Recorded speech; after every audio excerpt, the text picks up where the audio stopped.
Hi, everyone. This is Taylor St. Germain with ITR Economics. Thanks so much for joining me on this episode of TrendsTalk.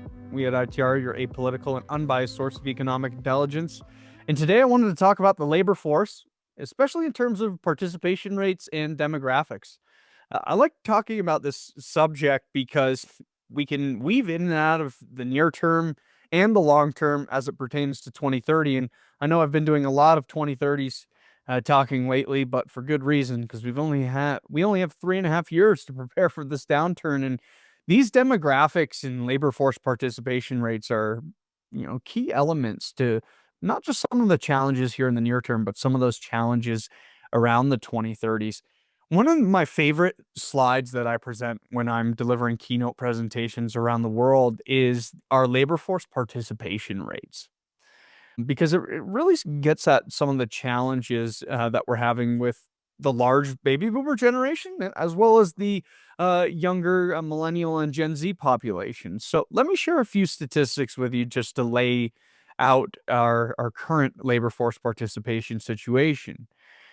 Our 25 to 54-year-olds, we often refer to that as the prime age labor force here in the United States. If you're over 54, I still think you're prime. It's just how the economists like to refer to it. Those groups, we typically break them down into three different groups. We're not just looking at all 25 to 54-year-olds. We'll look at 25 to 34-year-olds, 35 to 44-year-olds, and 45 to 54-year-olds. And those participation rates, respectively, are running consistent with the long run average, I'd say, really all the way back into the mid 80s. So the 35 to 44 age group, that's at 84.7%. And that is the highest participation level. If you look at the next highest participation level, it's our 25 to 34-year-olds. That's at 83.6% participation. And then the third highest is our 45 to 54-year-olds, and that is at 82.9% participation.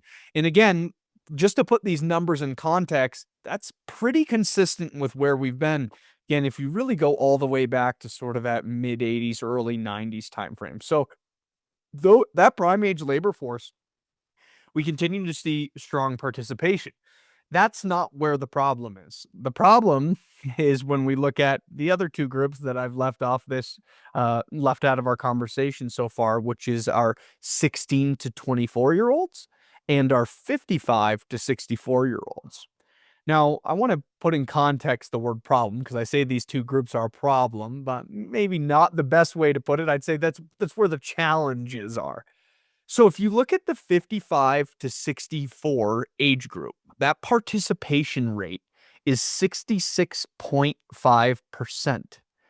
That is the highest reading in well over 6 decades for this group. Again, I'm looking at a chart that goes all the way back to the 1970s, and I've never seen a higher participation rate for that 55 to 64 group. So it's clear that that age cohort is working longer. And that's not a surprise. You see the retirement age creeping out here in the US. Folks are living longer, folks are working longer. Now, the challenge that we have, though, is that our 16 to 24-year-old participation rate is 55.2%. And that is historically low. So if let me give you a reference point. Back in 1979, in July of 1979, if you want to get specific, the participation rate of our 16 to 24-year-olds was about 68.7%. Today, it's only 55.2%. And I don't want to act like I'm just throwing shade at Gen Z. Gen Z, we love you. You're a big part of the economy as we think about our future. This was also the millennials, too, because this participation rate's been around 55% really since 2010. Now, there's a number of ways you can speculate on why that number has really come down, why our 16 to 24-year-olds aren't working. Some folks say social media. Some folks say the emphasis on college, the financial crisis of 08-09, being able to stay on your parents' health insurance till you're 26. And I don't think it's one factor, necessarily more than the other. I think it's a confluence of factors, so especially the ones that I had just listed there. But the challenge that we have here is there is a big gap between the 55 to 64-year-olds and then the 16 to 24-year-olds. Now, I want to be careful here, though, because the millennials, like I had mentioned, had these low participation rates between 16 and 24. But then when all the millennials turned 25 and older, they jumped up into the workforce and kept a pretty normal participation rate for that 25 plus category. It's just still a little early for us to tell if that's going to be the case with Gen Z. Now, you might be asking yourself, why is this important in terms of the context of 2030? Because I think we all understand the importance today, which is that we need to find ways to get these young folks excited about joining the workforce. Because even with AI, even with a lot of these productivity developments, there are still a number of industries, especially our blue collar industries, that have big labor gaps, that have a lot of unfilled jobs, that have a lot of open jobs, and we need these young people to get excited about the workforce to fill those. But as we think about the longer term, one of the challenges for this 2030 downturn that we've been speaking to, the number one driver of the 2030 downturn for us has always been demographics. It's always been the top of our list because we have the baby boomer generation, which is the biggest generation to work its way through the United States. Although I do believe the millennials are now have surpassed the baby boomers, unfortunately, because some of our baby boomers have passed away and moved on, as morbid as that is. But still, we have this massive generation, which is the baby boomers retiring in 2030. And what comes along with that is increased healthcare costs and increased social security costs, which are the second and third drivers of this 2030 downturn. So the more we can get these young folks excited about the workforce, the better off we'll be in the 2030s to manage this. Now, we don't think we're going to, again, avoid a depression by any means, but it's really interesting to see how the US is positioned from a demographic perspective relative to other countries around the world.